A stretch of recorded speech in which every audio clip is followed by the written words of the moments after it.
Good evening भाई और बहनों। आइए डिवोशन की शुरुआत हम लोग प्रार्थना के द्वारा करेंगे। परमेश्वर, हम बहुत ही आभारी हैं इस समय के लिए जो आपने सुंदर समय दिया ताकि हम सब लोग यहाँ पे इकट्ठा हो सके, ताकि हम आपके वचनों से सीख सके परमेश्वर, और आप ही को महिमा दे सके। परमेश्वर प्लीज मदद कीजिए ताकि हम हमेशा आपके आभारी रह सके और परमेश्वर आप ही के करीब रह सके। बहुत ही आभारी हैं। इस सारी प्रार्थना यीशु मसीह के नाम से मांगते हैं, आमीन। भाई बहनों, जैसे कि इस महीने हम लोग निर्गमन की किताब पढ़ रहे हैं, सो आइए हम लोग निर्गमन 1 से आज कुछ सीखेंगे। निर्गमन 1 का 1 से लेके 10 तक हम लोग पढ़ेंगे। और यहाँ लिखा है, मेरा पहला शीर्षक है God remembers. These are the names of the son of Israel who went to Egypt with Jacob, each with his family: Reuben, Simeon, Levi and Judah, Issachar, Zebulun and Benjamin, Dan and Naphtali, Gad and Asher. The descendants of Jacob numbered 70 in all. Joseph was already in Egypt. Now Joseph and all his brothers and all the generation died, but the Israelites were exceedingly fruitful. They multiplied greatly, increased in number, and became so numerous that the land was filled with them. Then a new king, to whom Joseph meant nothing, came to power in Egypt. Look, he said to his people, the Israelites have become far too numerous for us. Come, we must deal shrewdly with them, or they will become even more numerous.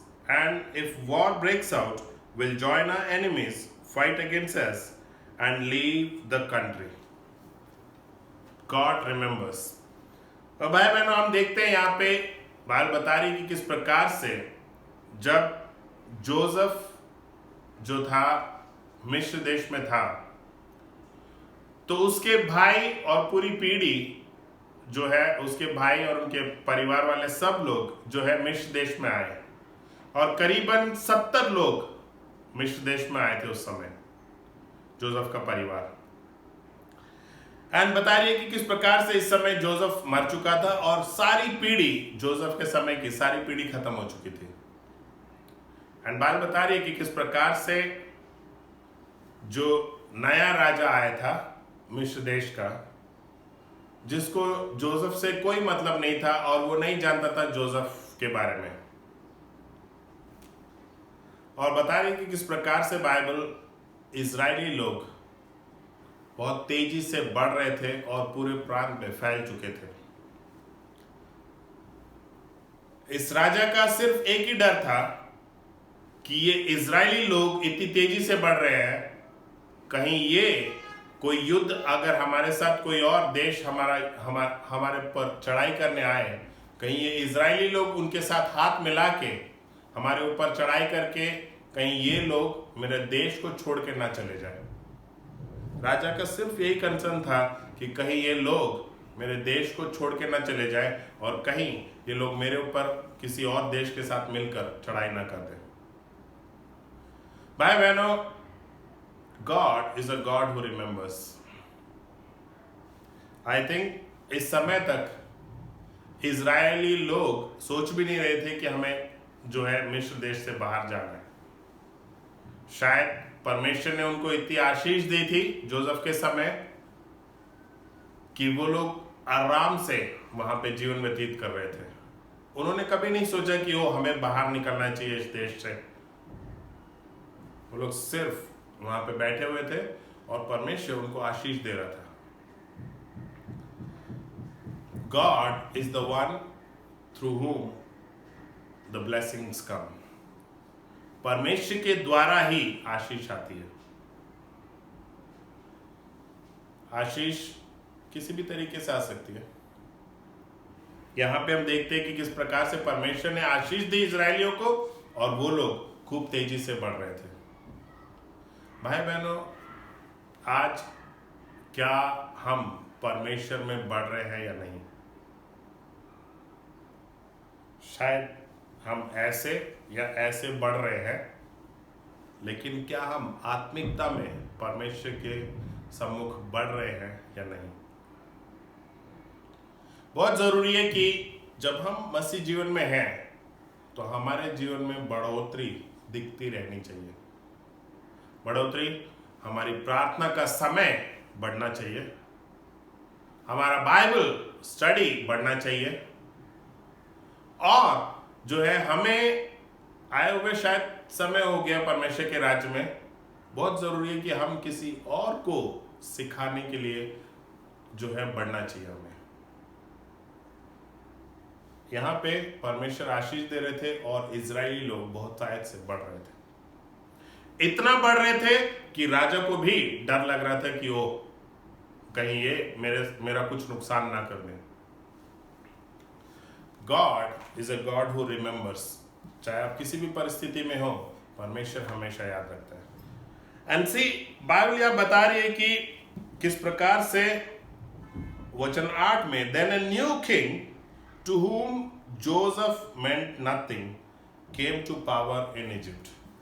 ये मिस्र देश का नया राजा जो अब ताकत में आ गया था, वो जोसेफ कुछ भी नहीं समझा उसने जोसेफ को। आई डोंट नो, उसने शायद सुना तो होगा जोसेफ के बारे में, लेकिन उसने कभी भी सोचा नहीं कि किस प्रकार से जोसेफ ही था जिसने सब लोगों को बचाया था उस समय पर। परमेश्वर ने जोसेफ को इस्तेमाल किया ताकि जो है मिस्री लोग और इजरायली लोग सब लोग बचाए जाए जोसेफ के द्वारा। भाई बहनों, जोसेफ को अभी भी जो है संबोधित किया जा रहा था। यहाँ पे लोग नहीं देख रहे थे कि वो इजरायलियों को नहीं जानता था ये मिस्र देश का राजा, ऐसे नहीं लिखा है। बाइबल कहती है कि Joseph didn't mean anything to this king.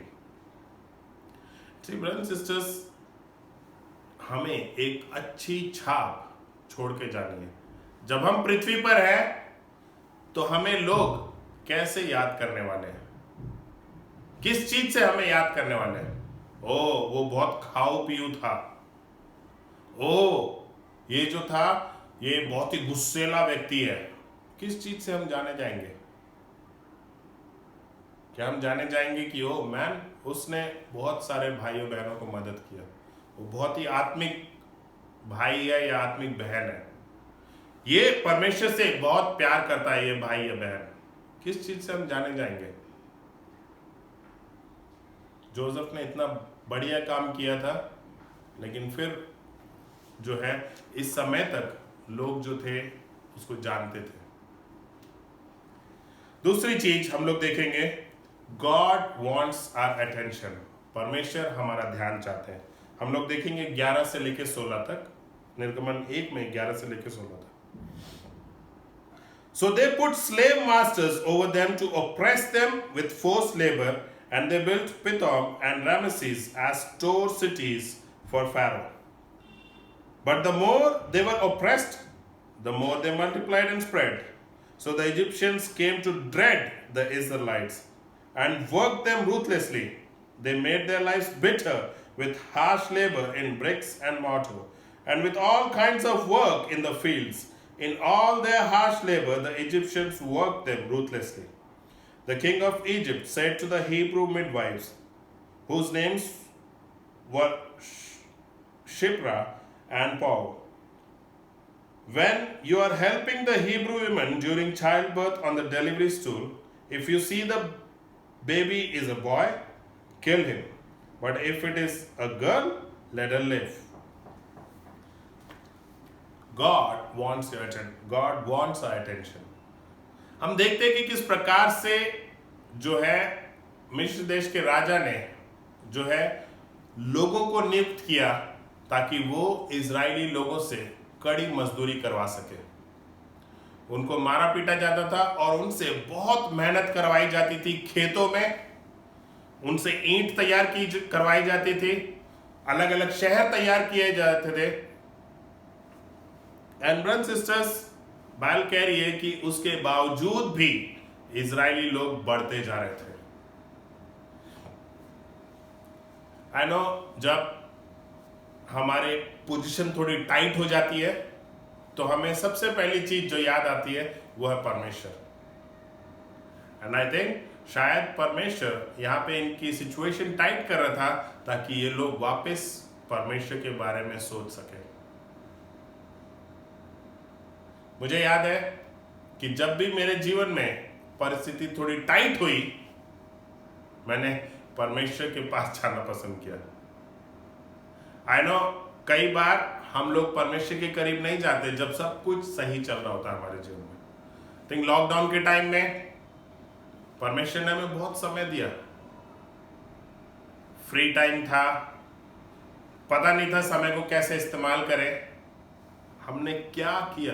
क्या हम परमेश्वर के सम्मुख गए, परमेश्वर के करीब गए, परमेश्वर को याद किया, या हम सिर्फ अपने बारे में ही सोच रहे थे?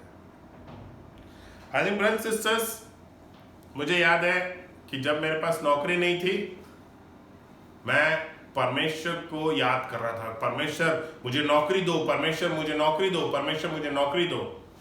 और जैसे ही नौकरी लग गई, मुझे याद है चेन्नई में मैं परमेश्वर के पास जाना छोड़ दिया। सिर्फ वही वापस से ढीला ढाला प्रार्थना, वापस से बाइबल स्टडी इतनी बढ़िया नहीं। आई थिंक ब्रदर्स सिस्टर्स, जब सिचुएशन टाइट होती है, हमें परमेश्वर के सम्मुख जाने की जरूरत है। जब सिचुएशन टाइट नहीं है, तब भी हमें परमेश्वर के सम्मुख जाने की जरूरत है। भाई बहनों, हर परिस्थिति में हमें परमेश्वर को याद करने की जरूरत है। How is it going? क्या हमारा रोजमर्रा की जिंदगी में क्या हम परमेश्वर को समय दे रहे हैं? क्या हम याद कर रहे हैं परमेश्वर को? नो भाई बहनों, परमेश्वर इनका ध्यान अपनी तरफ बुलाना चाहता था, और इसीलिए शायद ये लोग जो थे, परमेश्वर उनकी सिचुएशन टाइट कर रहा था। एंड देखते कि किस प्रकार से इस राजा ने जो है दो दाइयां थी, शिप्रा एंड पाउ, दो दाइयां जो मदद कर दी थी इस्राएली स्त्रियों को उनके बच्चे के जन्म के समय पे। और राजा ने क्लियर इंस्ट्रक्शन दिया था कि यदि अगर बच्चा लड़का है तो उसको मार देना, अगर वो लड़की है तो उसको छोड़ देना। क्यों? क्योंकि राजा के दिल में भय बैठ गया था कि अब और ज्यादा जो है ये लोग बढ़ गए तो शायद इजिप्ट के लिए परेशानी बन जाएंगे। एंड राजा को समझ नहीं आ रहा था कि कैसे मैं जो है इन लोगों से छुटकारा पाऊं, और वो सब उल्टे सीधे निर्णय ले रहा था। आई थिंक इजरायली लोग सोच भी नहीं रहे थे उस प्रांत को छोड़ने का। इजरायली लोग सोच भी नहीं रहे थे कि किसी और के साथ हाथ मिला के हम लोग जो है मिस्र के ऊपर चढ़ाई करें। लेकिन राजा ने इनकी परिस्थिति जो है बहुत टाइट कर दी ताकि ये लोग परमेश्वर को पुकार सके। Brothers sisters, God wants our attention. जब भी परिस्थिति टाइट है, हमें परमेश्वर के सम्मुख जाने की जरूरत है। तीसरी चीज हम लोग देखते हैं, फियर गॉड, परमेश्वर का भय मानो। हम लोग देखेंगे 17 से लेके 22 तक। बाइबल कहती है, the midwives however feared God and did not do what the king of Egypt had told them to do. They let the boys live. Then the king of Egypt summoned the midwives and asked them, why have you done this? Why have you let the boys live? The midwives answered Pharaoh, Hebrew women are not like Egyptian women. They are vigorous and give birth before the midwives arrive. So God was kind to the midwives, and the people increased and became even more numerous. And because the midwives feared God, He gave them families of their own. Then Pharaoh gave this order to all his people, every Hebrew boy that is born you must throw into the Nile, but let every girl live. हम देखते हैं कि इस प्रकार से इन दोनों दाइयों ने जो है राजा ने जो आज्ञा दी थी उसको नहीं माना, बल्कि दोनों दाइयों ने परमेश्वर का भय माना। ठीक, पर परमेश्वर का भय मानना बहुत जरूरी है भाइयों और बहनों। आई थिंक हम लोग मसीह बन गए हैं, लेकिन कहीं ना कहीं हमारे अंदर परमेश्वर का भय नहीं है, मुझे नहीं पता कि आज हमें किस चीज का भय है। शायद भय है ओ मेरे स्वास्थ्य के साथ क्या होने वाला है, शायद भय है कि भविष्य में मेरे साथ क्या होने वाला है, मेरी शादी होएगी या नहीं होएगी, शायद इस चीज का भय है आपको। ओ पता नहीं मुझे नौकरी मिलने वाली है या नहीं मिलने वाली है, ओ मेरा बॉस मुझसे खुश है कि नहीं है। शायद हम इन सब भय में जी रहे हैं। आई थिंक ये दोनों दाई जो थी इजरायली नहीं थी, इजिप्ट में पली, इजिप्ट की रहने वाली थी, मिस्र देश में रहती थी, लेकिन फिर भी इनको परमेश्वर का भय था। भय था कि जीवन जो है परमेश्वर ही देता है और उसी को सिर्फ जीवन लेने का हक है। और इन दाइयों ने, जो राजा ने बोला था कि लड़कों को मार दो, इन दाइयों ने वो नहीं किया, बल्कि एक झूठ के द्वारा अपने प्राण बचा लिए। I think brothers sisters, we need to fear God. हमें परमेश्वर का भय मानने की जरूरत है। आज कैसे चल रहा है हमारा जीवन, किस चीज का भय है हमारे जीवन में? भय सिर्फ और सिर्फ परमेश्वर का होना चाहिए हमारे जीवन में। एंड सी, जब हम परमेश्वर का भय मानते हैं भाई और बहनों, परमेश्वर हमारी इच्छाओं को पूरी करता है। बाइबल कह रही है कि परमेश्वर, अनुच्छेद 20 में, so God was kind to the midwives and the people increased and became even more numerous and because the midwives feared God he gave them families of their own. जब हम परमेश्वर का भय मानते हैं, परमेश्वर हमें बढ़िया परिवार देता है, परमेश्वर हमारी इच्छाओं को पूरा करता है। आई थिंक समहाउ हम लोग शायद जब कलीसिया में आ गए हैं, हमारे अंदर जो है संसारिकता गई नहीं है। हम लोग सोच रहे हैं कि ओ पैसा नहीं तो कुछ नहीं। क्यों? क्योंकि संसार में यही सिखाया जाता है। शायद आज आपके लिए भय बन गया है कि मेरे पास पैसा होना चाहिए, बैंक में पैसा होना चाहिए, यहां पैसा होना चाहिए, सोना चांदी होना चाहिए या घर होना चाहिए। शायद जीवन सिर्फ इसी के इर्द गिर्द, पैसों के इर्द गिर्द ही घूम रहा है। शायद भय है कि ओ अभी जो है इतने सारे त्योहार आने वाले हैं, नवरात्रि चल रहे हैं, दिवाली आने वाली है, अगर मैं अपने मम्मी पापा का कहना ना मान के जो है इन रीति रिवाजों में शामिल नहीं हुआ तो मेरा क्या होने वाला है? कुछ नहीं होने वाला है। जब हम परमेश्वर का भय मानते हैं, जब हम वो करते हैं जो परमेश्वर हमारे जीवन से चाहता है, परमेश्वर हमारी देखभाल करता है। आई थिंक शायद आपको भय है कि मेरे फ्यूचर का क्या होने वाला है, मेरे भविष्य में क्या होने वाला है, क्या मेरी शादी होने वाली है या नहीं होने वाली है, क्या मुझे तरक्की मिलेगी या नहीं मिलेगी।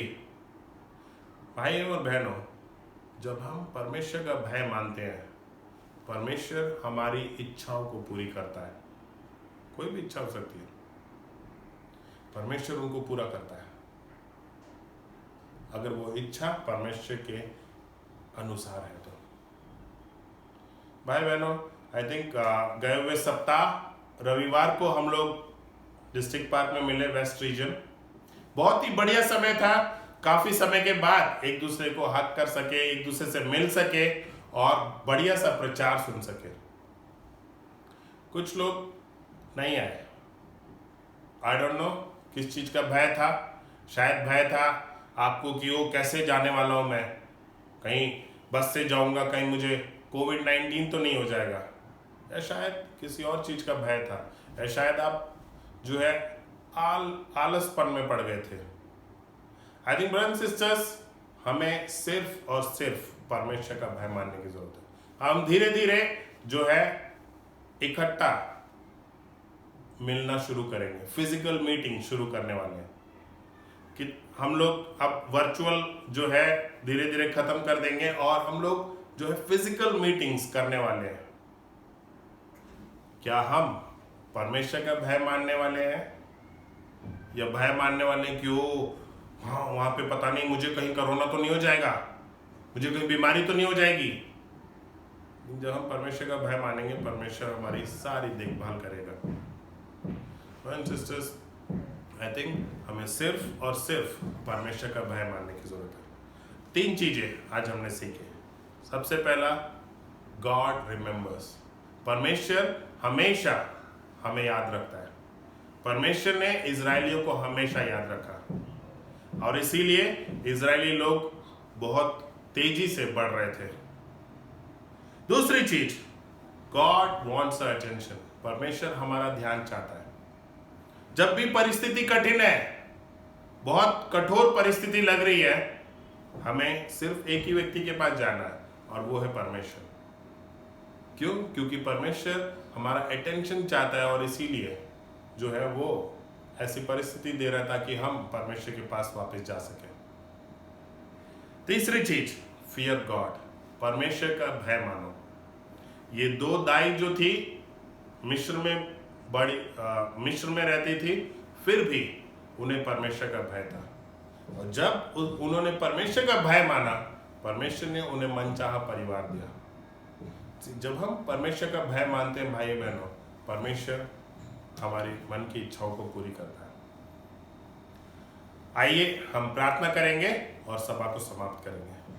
परमेश्वर, बहुत ही आभारी है परमेश्वर आप जैसे महान परमेश्वर के लिए, जो हमें कभी भी भूलते नहीं है परमेश्वर, बल्कि आप हमें बहुतायत से आशीष देते हैं और आप ही परमेश्वर जो हमें मदद करते हैं ताकि हम वापस आपके करीब आ सके। परमेश्वर, वापस हम आप ही पे अपना ध्यान लगा सकें। प्लीज मदद कीजिए परमेश्वर, ताकि हम आप ही का भय मान सके और आप ही के भय में आगे बढ़ सके। बहुत ही आभारी हैं। ये सारी प्रार्थना यीशु मसीह के नाम से मांगते हैं। आमीन। Good night brothers and sisters.